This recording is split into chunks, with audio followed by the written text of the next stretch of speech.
الله. الحمد لله الذي فضل بعض الشهور على بعض تفضيلا وزاد شهر رمضان عليها غرة وتحجيلا. أشهد أن لا إله إلا الله وحده لا شريك له، وأشهد أن محمدا عبده ورسوله وعلى آله وما بدلوا تبديلا.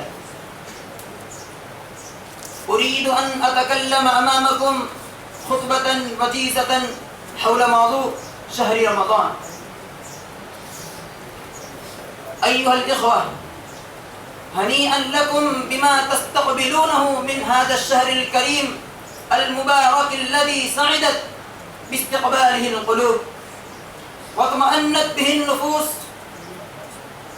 وانشرحت له الصدور وسمت فيه الأرواح.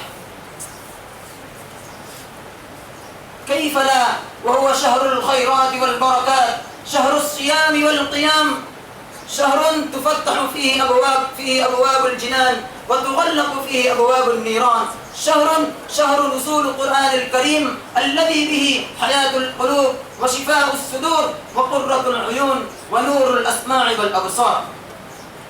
يقول عز من قائل سبحانه: شهر رمضان الذي أنزل فيه القرآن هدى للناس وبينات من الهدى والفرقان.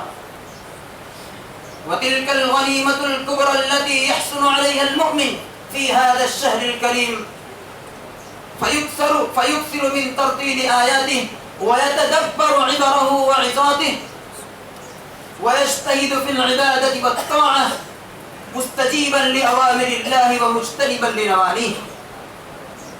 يقول سبحانه وتعالى: كتاب أنزلناه إليك مبارك ليدبروا آياته وليتذكر أولو الألباب. أيها الإخوة، شهر رمضان هو شهر الفوز والفلاح والتقى والنجاح، غنائمه كثيرة وعطاياه جليلة، فأقبلوا فيه على طاعة الله والتقرب إليه، فهو شهر الصبر، والصبر نصف الإيمان، والصبر ثوابه الجنة، فهو شهر يزداد فيه أجر المؤمن. من فطر فيه صائما كان له مثل أجره من غير أن ينقص من أجره شيء.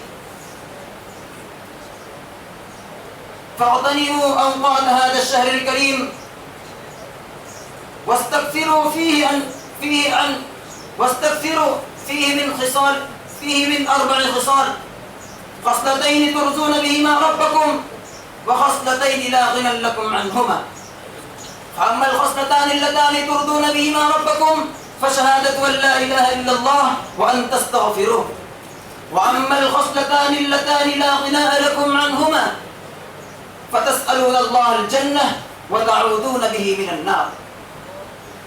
أيها الإخوان، اغتنموا من هذا الشهر الكريم تربية النفس وعافية البدن وقوة الإرادة وشكر النعمة وسعة الرحمة.